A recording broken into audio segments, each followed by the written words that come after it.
everybody, and you are listening to the Soberful podcast, and I'm joined today by the Reverend Dr. Ben Gosden. Hi, welcome.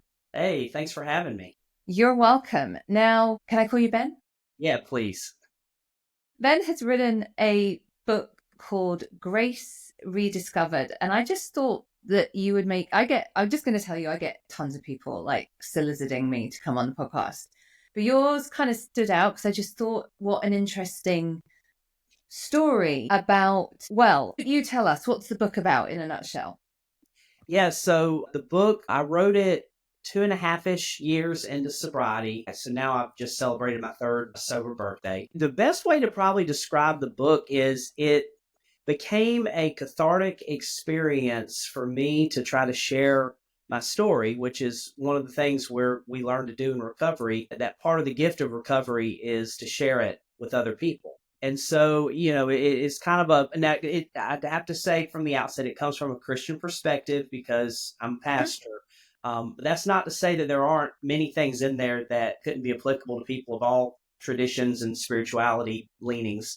But it delves into the overarching sort of framework really is the 12 steps, especially the first three. And then I kind of talk about topics in broader senses like forgiveness and how to grow your own prayer life and spiritual life and how to make amends with other people, how to right size your life, things like that, some of the basic tenets of recovery. But a lot of it leans on my own personal story as a kid who grew up in church, who for as long as I could remember was never comfortable in my own skin, suffer from a huge case of perfectionism. Okay, that's where Yeah. I want to start, because what I'm interested is you were a pastor when you got sober, right? Yes. Yeah. Which means that if I've been in ministry 15 years, I just told you my sober birthday. Yeah. About 12 years of my ministry, I was an active alcoholic. Absolutely. That is the bit that I'm so fascinated with. And I just think there's great courage and humility in talking about this. Go back. So you grew up tell me what that was like. You grew up in a Christian home and in a Christian life, right? Yeah, I'm in the United Methodist tradition, and we have a saying that we're cradle Methodist. I was part of the church when I was in my mom's stomach. I mean, my mom is a church lady, and so it was a hallmark, foundational point of my growing up. Youth group, all that kind of stuff. Went into ministry.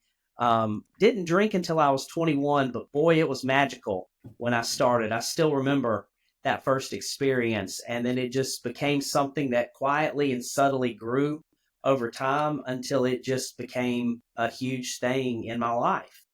What was in your culture, because your culture is very different from my culture, what in your culture was the attitude towards alcohol? Was it like it was completely accepted, people drank, whatever?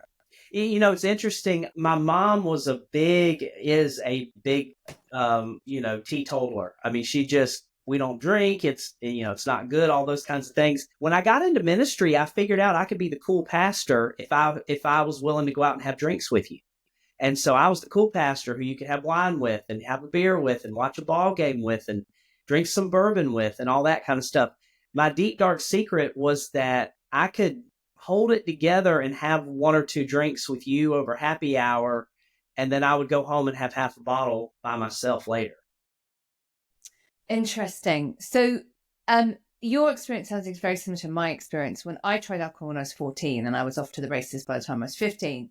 But it's that the predisposition of just feeling very uncomfortable in your own skin, just just something. And so how did you reconcile that with your faith?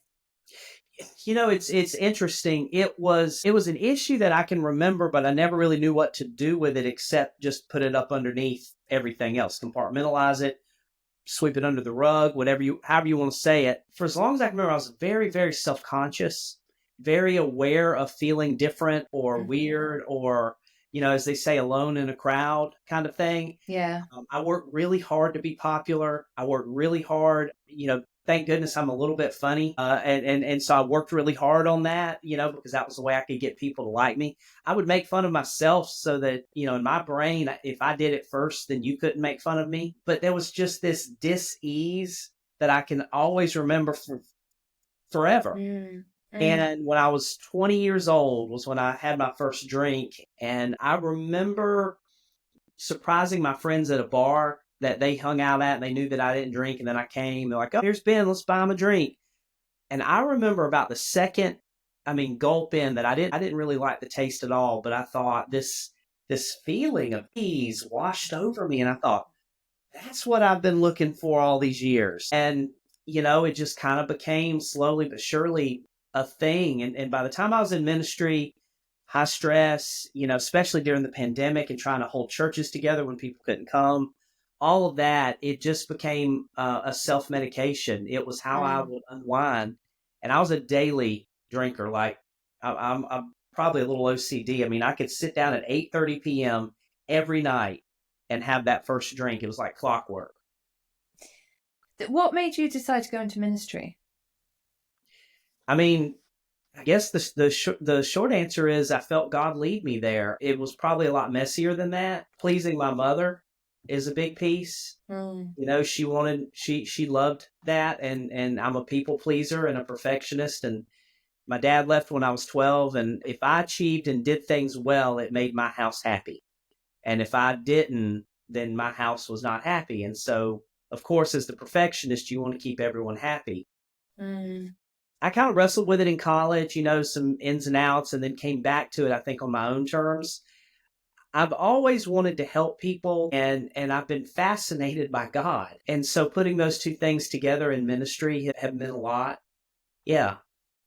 Okay, so you go into ministry, and the drinking, is the drinking sort of under control, roughly?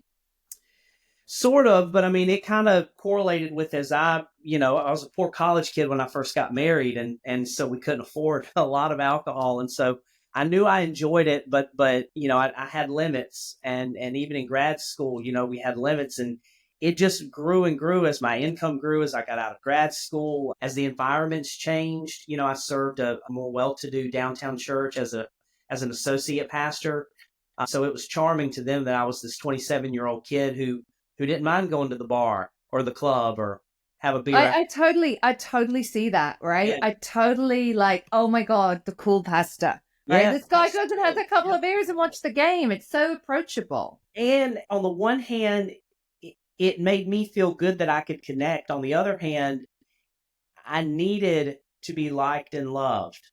And that was an Mhm. avenue toward that. If I'm being perfectly honest, the drinking probably began to really take off when my wife got pregnant with our first child, because that social life that I enjoyed, it changes when you're when your wife is very pregnant and you become more centered in the home as baby's born and newborn things and all these things. Selfishly, I think I grieved a little bit, that change of identity at first. I love being a father more than anything, but if I'm being real for your listeners, that transition into parenthood can be hard. And I think sometimes, especially for fathers, because we don't have that natural biological connection that a mother has. And it's like, where's my place in all of this? And the dynamics of the house get upended. And I was an alcoholic who was self-centered. I didn't have the words at the time, but that was that. And so it really took off. And that's also when I found liquor, and I really enjoyed that.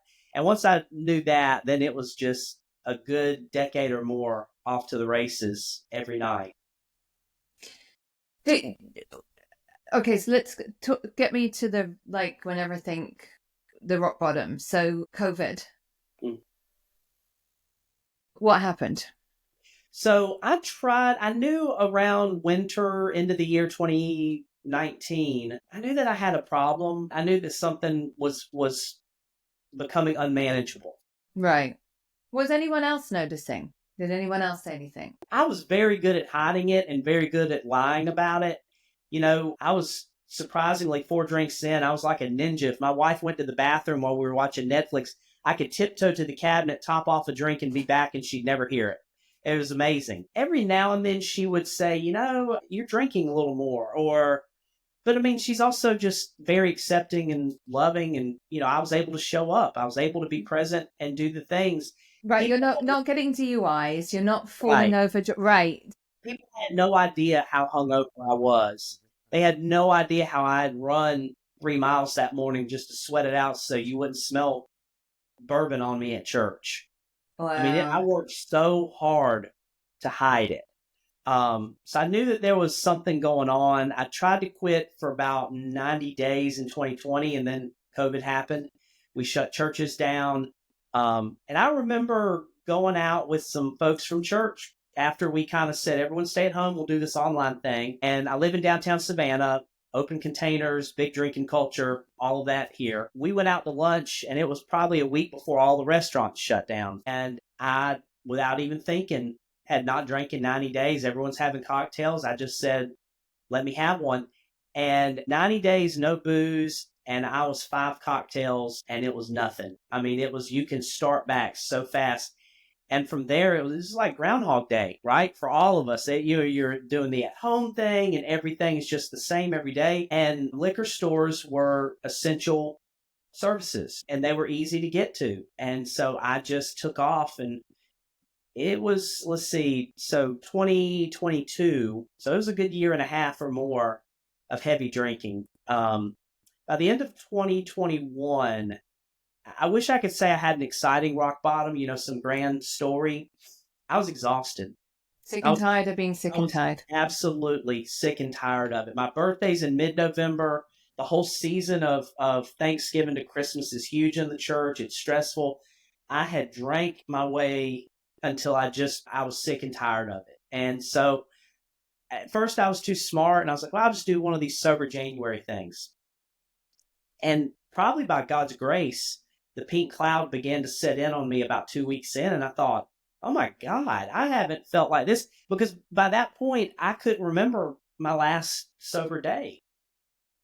So, yeah, I mean, it was more of I just kind of petered out in just the most pathetic kind of fashion. Yeah, I was kind of similar, to be honest. It was just like, it was the burden of carrying it, right? Yes. You just, and it Thinking wasn't, about it every yeah, day. How much do I have? Do I need to go to the yeah, store? Just enough for tonight. And then if I travel, where, all the emotional energy it took to nurture it was just unreal. yeah. For me, it was like planning the hangovers. Like if I go and I party on Saturday, I'm going to be really hungover for 2 days. So I can't commit to that thing on Sunday night because I just probably not going to make it, and then I'm going to have to lie, and I'm always having to do that. It just wears you down. Okay, so what happened next? So I white knuckled probably for about 3 months. And the day that I remember, I was finishing my doctorate, and I was in Atlanta at Emory University, and the program very graciously was like, y'all worked so hard. You're here doing your presentations. We're going to send you out to this thing, and y'all go have an early supper and just have fun together. And then, you cover your own alcohol. Well, of course, a bunch of graduate students who, I mean, we were 3 years in, everyone was kind of unwinding and they started having drinks. And I told one friend in the program that I was trying to not drink and that it was a problem. And everyone's having day drinking, 4 o'clock in the afternoon. And I remember my friend looking at me and saying, are you going to have a drink? I mean, you could just have one. And it was like a scene in a movie where time stops. And as they say in recovery rooms, I played the tape. And I was like, I could. And then I just imagined I'd have one or two. I'd stop at the liquor store. I was at an Airbnb by myself. When I travel alone is when I get my absolute drunkest. I can't tell you how many church conferences I've gone to and absolutely been a wreck, showing up, just sweating it all out because I was by myself and I could finally drink without the worries and the pressure of expectations of someone saying, oh, that's too much. And I just played the tape and it scared me to death. Mm. And in that moment, I remember thinking, it was probably like a second and a half, but to me, it was like 20 minutes. I remember thinking, normal people don't think like this. So I called a friend who's 15 plus years sober, who's actually in my church. And I said, hey, I think I've got a problem. And we talked for an hour and a half. And when I got back to town, I mean, he said, do not drink. He'd call me. If you're going to get in the car and go to the store, you call me first. Um, when I got back to town, I started going to meetings. Why did you decide to go to AA? For me, it was familiar. I've always admired AA and the 12 steps. In ministry, I remember a pastor told me once the truest expression of church is an AA meeting, because what if everyone every Sunday, instead of pretending to be our best and, acting like everything's fine and, being holier than thou, what if we just made everybody on Sunday stand up and say, hi, my name is so-and-so, and I'm a sinner. And at AA, we kind of just get it out there and say, I'm an alcoholic, not in a way of demeaning ourselves, but in a way of finally telling the truth and bearing witness to each other's truths. And so I've always admired it. I just thought people who go to recovery meetings are just so courageous. You get sober many different ways, but for me, that one has always been moving. And so it was a jump to then go not be an admirer, but to be one. I still remember I went to probably 2 meetings and I, went around and introduced those, said, my name's Ben, glad to be here. I didn't say the whole thing. And I remember when I said it meant something. I'm an alcoholic. And so, I found community. I found people. I thought I was crazy. I was the only one in the world who had these crazy thoughts of drinking and worrying and drinking and being self-conscious and drinking. And it turns out everyone, all these people in these meetings had the same crazy thoughts as me. We're so unoriginal, aren't we? So unoriginal. This is amazing. We're so typical and boring. And then at the same time, it's like, I'm not alone in the world anymore. How amazing that I don't have to carry this by myself. So yeah, I went, and love it. I go about once a week now and get busy. And you also reach that point once you're a couple years in that, not that you don't think you need it, but the urgency of the 90 and 90 and all that kind of stuff, you're settled into a more of a sober routine, but it still means something every time I go to a meeting. Yeah. How did you begin telling people? Carefully. I told, of course, the guy who is in my church who took me to a meeting is my sponsor. We thankfully have a church that has a number of people in long-term recovery. So telling a few of them quietly, and I learned from a meeting, you could say your deepest secrets and no one would flinch. And so I told that deep, dark secret to a couple of people and they never flinched. And it was amazing. I told a few small handful of friends, of course, my wife, but I really didn't tell a lot of people till I was over a year sober. Part of it, I was afraid of relapsing and just got like I had done before. Essentially, I just relapsed after 90 days. And that perfectionist in me couldn't stand, well, if I start telling people and then I don't get it right, then I'm a screw up for everybody. It became like a newborn baby. When you have a baby and you don't take, the baby hadn't had all the vaccines yet, and you're being careful about, well, let's not take the baby there because, germs, and let's be, I was guarded to nurture this thing called my sobriety. And it was like a precious child, a precious baby that I was trying to tend to. So I didn't tell people really for about a little over a year. And then I just became more public. Part of that was a friend of mine, a pastor who's 20 years in recovery, who I talked to. He said, Ben, one day, he'd asked me, you told anybody? I said, not really. And he said, well, just remember, one day somebody's going to need to hear your story because they're going to wonder what's wrong with them. And they're going to come to church maybe, and they're going to be struggling with this deep secret. And to hear their pastor speak their truth to them from their own perspective, he said, don't shy away from what that could mean to somebody. So I did, for the season of Lent, a sermon series on the 12 steps. It's a season of transformation, and I was a little over a year in, and I just decided here goes nothing. And that first Sunday, it said, I know these things are true because I'm now a person in recovery myself, 14 months. Tell me more about sermons on the 12 steps. Yeah, so, it's very preachable. The first 3 steps, you could essentially sum up as, I can't, God can, I think I'll let God. That's steps 1, 2, and 3. My life is unmanageable. God can restore my sanity. And I make a decision to turn my life and my will over to the love and care of God. I don't know many sermons that are much better than that movement right there. It's time to stop running my life and forcing my will on everything and everyone. It's time to submit my life to God, because God's love and care knows better for me than I probably know for myself.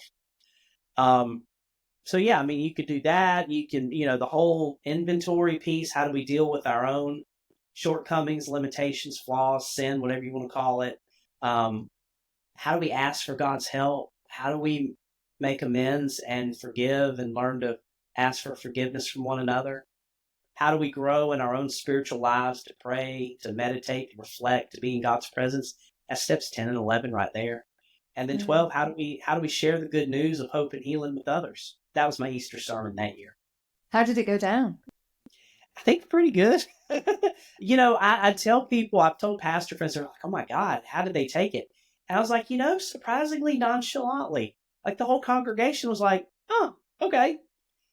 I've known pastors who've had to leave their churches because they went public with being in recovery. I can't tell you what a profound thing it is to serve people and pastor people who love and accept me on such a profound level. Because I never had to eat. That was never even an option. That was never a thing. I mean, I've told a couple of church leaders, and they're like, okay, well, we want you to be healthy. We want you to heal. We want you to take care of you. I took a sabbatical without them knowing it was from alcoholism that first year. I'd asked for it, thankfully, already, because COVID wore me out in my degree. And I took a month off, and what I thought was going to travel and do education and all this other, I basically was a self-imposed rehab. I find it fascinating because it's such a special position in community life, right? It's one of the few, I mean, I don't want to say job because it's not a job, but it's one of the few positions where your personal life is completely relevant, right? I mean, you can preach a fabulous sermon and have people in tears and touched, but if you're going home and beating your wife or drinking a bottle of whiskey or stealing money or whatever, right? So your personal life is really relevant. And there's a lot of pride and shame must have been so huge. Shame from my childhood. Shame has been a profound weapon in my life. In what way? Oh, I mean, that's the perfectionism. The underbelly of the perfectionism is the shame. People don't realize, they say you're a high achiever. And I'm like, yeah, but you don't realize what it feels like. I have to be, because if I don't, the shame I feel for falling short or for failing or for screwing up or whatever it is. The shame is terrible. I didn't want anyone to know how much I was drinking. Even my own wife. I mean, part of my amends to her was all kinds of little tidbits. I told her that I would lie about, we're on vacation and I live in Georgia. You can't do like Instacart and get alcohol, but in Florida you can. So we'd vacation to Florida. We get Instacart, we get beer, wine, liquor, groceries, the whole 9 yards. I didn't tell her I was going back to the store buying miniature shot bottles to refill my bottles midweek, so she wouldn't know that I was finishing them. So little stupid things I was lying about so that I could just get a little drunker. Yeah. Personally, for me, I just find it, when someone in your position shows their humanness, I find that really attractive. Because it's like what you said when you first go to the AA meeting. I had the exact same experience, and I just used to think I was the only one who felt like this, and everyone else was fine. And when I've come across people, particularly church people, who have a veneer of their life is perfect, they have the answers, I just feel deeply suspicious immediately, because I'm like, everybody struggles. Everyone has their cross to bear, right? And if you're like, so what I'm just seeing is a lot of pride, and I'm like, I just don't find that attractive. Yeah, and I will say, thankfully, I was brought up in a tradition and an expression of church that welcomed, all of our humanness and was inclusive of everybody and all these things. It was a tremendous shift for me, though, to go from talking about something in this theoretical sense to living it. Mm. I tell people I've been in church my whole life and in ministry for over 15 years. I never prayed the way that I pray now that I'm in recovery and the way that I've learned to pray Wow. through my program of recovery. I tattooed on my arm underneath my sleeve here on my recovery date. And part of that, I didn't do it for a long time. I had the AA symbol and I didn't want to put my date because I was, there you go. Yeah. Pull mine. So there. And You then are the cool pastor. You've got tattoos. I've got a number of them now. That's been a whole thing in recovery too. I've gotten 10 or more tattoos. But yeah. So I didn't put the date on there for a long time because I was like, well, what if I relapse? And I finally decided I'm going to put the date on there because that date for me was a profound midlife encounter with God, that I found a spiritual life that I did not know I was lacking. Why write the book? Why did you decide to write the book? Because I think recovery is for everybody, even if you're not suffering with alcoholism. There's an ism we all have. Mm-hmm. And we self-medicate in a number of ways, and we struggle, and we keep secrets, and we don't want people to know our deep, dark fears and insecurities. Mm-hmm. And I was blabbering one night early in recovery about the steps and the meetings and what I'm learning and all this. And my wife just casually said, that stuff's pretty good. Like, people not alcoholic should think about these steps. And I thought, well, that's an interesting point. And then a couple years later, I just felt like I wanted to write a book. And I remembered her saying that. And I thought, well, what if we did a 12 steps for everybody kind of theme and just said, here's the steps. If you're an alcoholic, the book will definitely speak to you because I share a lot of my story of alcoholism. But my hope is, I have a chapter on parenting. I have a chapter on manhood, because I think one of the deepest, most troubling things in our world today is toxic masculinity and how it is taking prey of vulnerable young men who just are struggling to be human and have these artificial notions of what does it mean to be a man and all these kinds of things. And it's being a man, and being a courageous man is to be vulnerable and to embrace feelings and to be faithful and caring about people around you and to serve the world. So I had a whole chapter on that. So it's not just about alcoholism, but it certainly has a lot to do with alcoholism and my journey of recovery. But I hope it's something for everybody's struggle. I agree. I've been in the rooms for almost 25 years, and when I got sober at 27, I didn't grow up with any religion. I would have probably said at that point I was an atheist, probably agnostic. The God thing is nice, but not really relevant to me. And my path towards a closer relationship with God came from somebody gave me in my first few months of sobriety a book called The Sermon on the Mount by Emmett Fox. Have you read it? I love that book. And that was because, and they said that it hugely influenced Bill W. And so I was reading everything at that point. And that was the first time I was like, wow, Christianity actually has some stuff I can really get behind. Yeah. But I've never heard this anywhere. Yeah. Like I at this point never knew this was the message of Christianity. I actually thought it was like, you're bad, you're a sinner. Oppress women. I'll give you 30 seconds, I hope, of big theological nerddom to make the connection here. Go on. W came around in the 1920s and 30s and heavily influenced by the Oxford Club. And Oxford groups, yeah. Oxford, yeah, he was absolutely influenced by them. A theological sort of strain coming out of Europe at the time. One of the grandfathers of it is a guy named Karl Barth. Karl Barth, Dietrich Bonhoeffer, that whole group, kind of similar theological strains.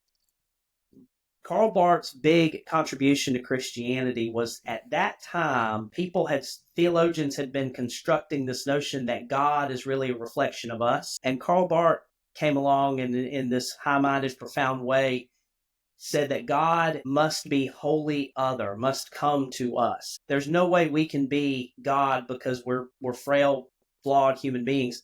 But the saving power of God is the power that comes to us. That's the same thing as to say a power greater than ourselves. The theological tradition is there.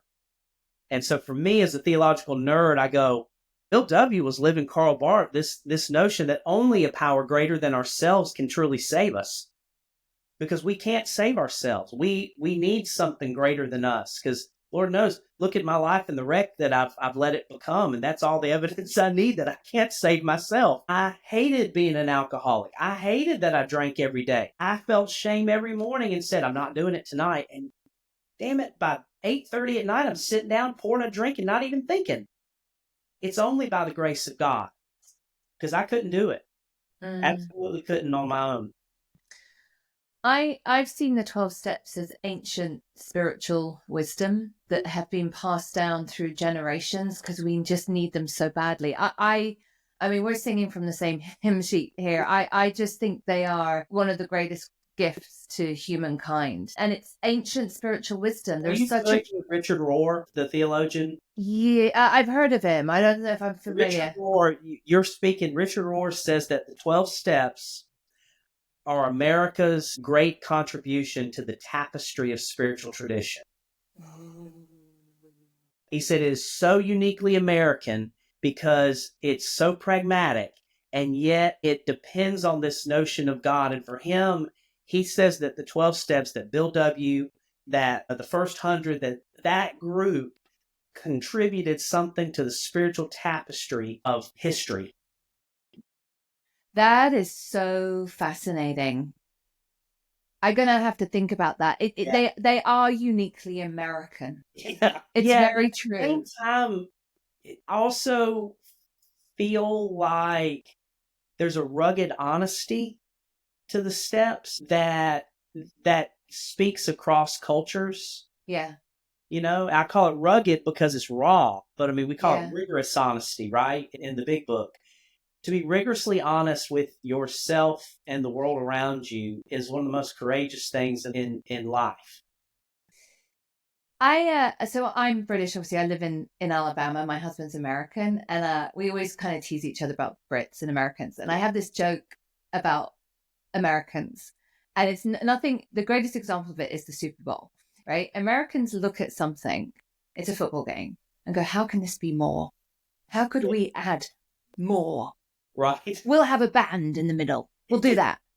And fireworks and girls looking cute cheering.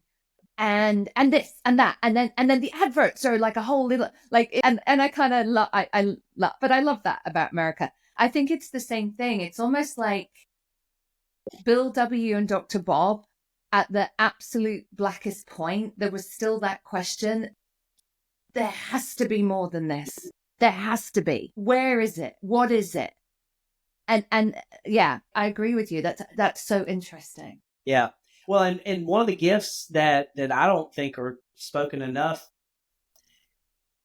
Bill was an entrepreneurial spirit. He was a deeply American entrepreneur and very good at business. Now, he got in his own way because he couldn't not be drunk. But everything Bill touched business-wise, and then he flopped because of his alcoholism, it succeeded. And he did the same thing with AA in the early days. He took a thing and said, how can I grow this to uniquely impact, beyond our wildest dreams? And he kind of did it. And you probably heard this as well, because I love this, because there's something divinely inspired that Bill and Bob met, in that if it had just been Bill, there would have been a center of Alcoholics Anonymous on every corner. And if it had been left to Dr. Bob, we would still have to go to Akron, Ohio to get sober. Yes. Right? There's something about the unique balance of both of them, and how it continues to survive and continues to grow and just be that last stop for people. Like, if you have no money, no friends, there will be a room of Alcoholics Anonymous that will welcome you. Yes. And what a profound gift. Even the way Bill thought about it, because I think the questions, the steps were basically, they were kind of based upon like the Oxford club, that they sort of had a series of steps. But Bill said these are low level drunks. It was like 3 steps or 5. Bill's like, we got to stretch these out because these are low. We got to really stretch them to simplify it. He turned them into 12, and man, what a thing he did that he turned them into that. Having had a spiritual awakening, we say, the purpose of the steps is to have a spiritual awakening. That's what my tattoo's about. And that's, to me, what the book and what this life of healing is about, is this transformation toward a spiritual awakening. Yes. And what the steps do, particularly 4 through 9, is because when people used to talk about God's will for me, I'd be like, it would worry me. I'd be like, but what if God wants me to give up everything and go to a third world country and save orphans for the rest of my life? I Yeah. mean, I want the orphans to be saved, but I don't know if that's me. Right. Like, what if he kind of tells me I'm going to have to go and, I don't know, do these mad things? And what I understood with the steps is that all those steps do is they get you out of your own way. Yes. So God's will can come in for you. And all God wanted me to do was to get out of my own way. And I believe my calling is this work, that this is what I do uniquely well. And I send money to the charities to save the orphans. So yeah, it's so much simpler. I also, for me, I've been a long journey trying to understand my relationship with God and Christianity. And it really started with AA, and it started with the book, The Sermon on the Mount. And we're now involved in a church locally in a way that I've never been. There's a lot of things coming together. I don't know what the God I found in the rooms was, a God of love and come as you are and acceptance. And that helped enormously. Yeah. I had learned about that God, thankfully, but the longest distance sometimes is the 12 inches from your head to your heart. Mm. And recovery brought that message into me in a way that I'd preached, but I don't know that I ever believed. And it's powerful. A book I'd recommend to you, the author, he's dead now, is Brennan Manning, Uh-huh. and it's the Ragamuffin Gospel. Okay. I'll check it out. I've got a whole list here that you've given. The Ragamuffin Gospel. Yeah. Wow. What's your hope for the book? My hope is that it can help people begin to tell the truth and to bear witness to their truth, and have the courage to share it with others in a way that can lead to hope and healing. I think whether you're an alcoholic, or whether you're a workaholic, or whether you're a perfectionist, or whether you name it, whatever that thing is, you're trying to get over some kind of childhood trauma, the more we try to fix ourselves, the bigger wrecks we're going to become. But by God's grace, I know firsthand now that hope and healing is possible with the help of God. And so I hope that this book can help people kind of begin that. It's a quick read. I tell people I purposely wrote it short. It's a little over 100 pages. The idea is you can read it in a weekend. But I hope that it's something you could also come back to, and maybe begin your own journey of discovery. Wonderful. Well, I highly recommended, and I'm going to check it out. I did a podcast, I think it was last year, a year or two ago. It was a little while ago, with a woman who wrote the only biography of Bill W.'s sponsor, who was the Catholic priest whose name just escapes me for this second. Okay. And that was fascinating because of how the Jesuits and their traditions, and Yep. yeah, it's really interesting, this spiritual truth that has just, I feel like it could not be suppressed. The spiritual truth could not be suppressed. Yeah. Because we need it. We need it. Well, this has been wonderful. Where can people find you? Are you on social media at all? I am. I'm on Instagram. Handles at @bgosden, Gosden. I also have a coaching website. I like to work with people beyond just ministry. So I'm bengosdencoaching.com, BENGOSDEN coaching.com. So yeah, find me either of those places, and I have Substack and all of that, but you can find it through the coaching website and on Instagram. Great. And the book is called Grace Rediscovered: Finding Hope and Healing Through Faith and Recovery. So thank you so much. It's been a wonderful conversation, and thank you so much for your, it takes a lot in your position to speak this truth. And I think it's needed, and I greatly appreciate it. Thank you. That means a lot. I appreciate you and the wonderful ministry you have. Thank you, everybody. Thanks for listening. Please let us know what you think about the podcast and give us a quick rating on the platform that you use. We'll see you next week. I dreamt that you were twisting through 7 suns of gold, and the gypsy was insisting